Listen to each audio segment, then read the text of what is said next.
Welcome. Today we're going to be giving a tutorial on how to approve your timesheet from the eTime clock. You need to have a URL for your company so that you can log into the eTime clock from either a smartphone, a tablet, a laptop, or a desktop computer, any of those that has an internet connection, and you'll be able to reach this site. You can decide whether to use it in English or click on Spanish. You can use it in Spanish. You'll need a badge ID, which will be given to you by your supervisor. You may even need a PIN number, depending on company policy. For this tutorial, we only need a badge ID, so I'll enter that here.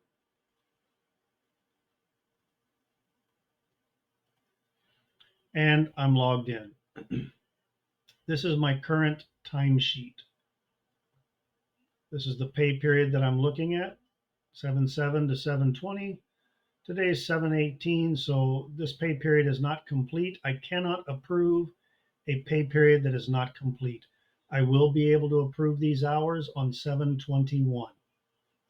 So I'm going to go to the last pay period to approve, and I'm going to select the last pay period. I can see what I've worked. Punch type for employees is typically going to be the letter C for a closed transaction.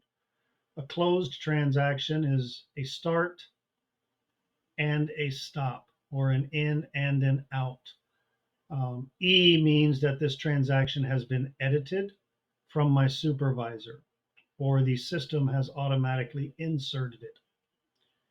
LE would be lunch edited. You would expect to see an LC for lunch closed.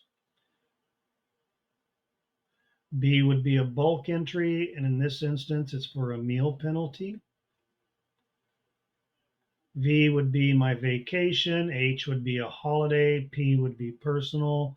Different things on that. If you have questions on these punch types, please see your supervisor for that. Now, I can see my ins and outs and the number of hours worked for the day, but I don't have any totals right here. I do have totals down here at the bottom. This is a bi-weekly pay period, so it's 2 weeks, not just 1 week. And this tab by default is shown, and these are my total hours for the pay period. So the total I'm being paid is going to be 86.98. That is going to be my total.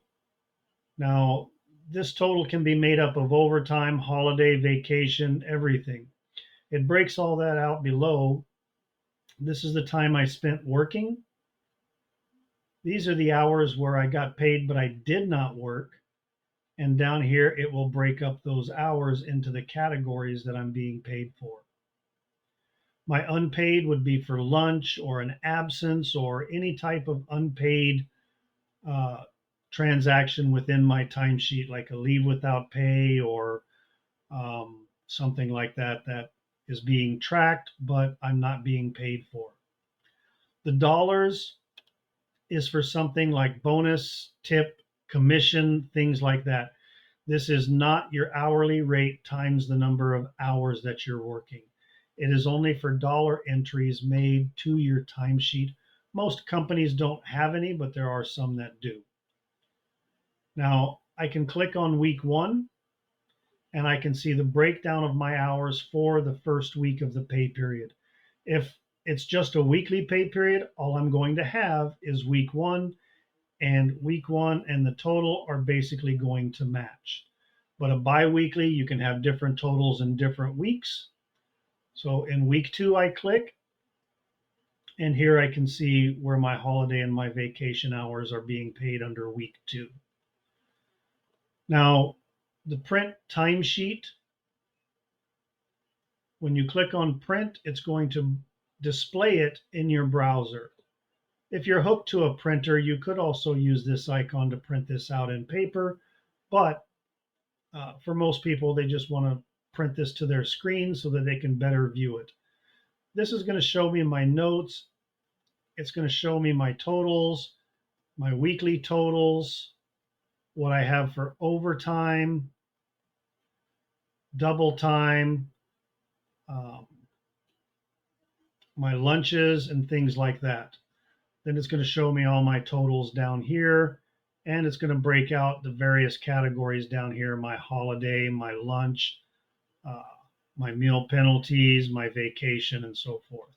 So this here is a complete view of your timesheet, of how things are being calculated, where your overtime is going to be at, and what your totals are going to be on here as well.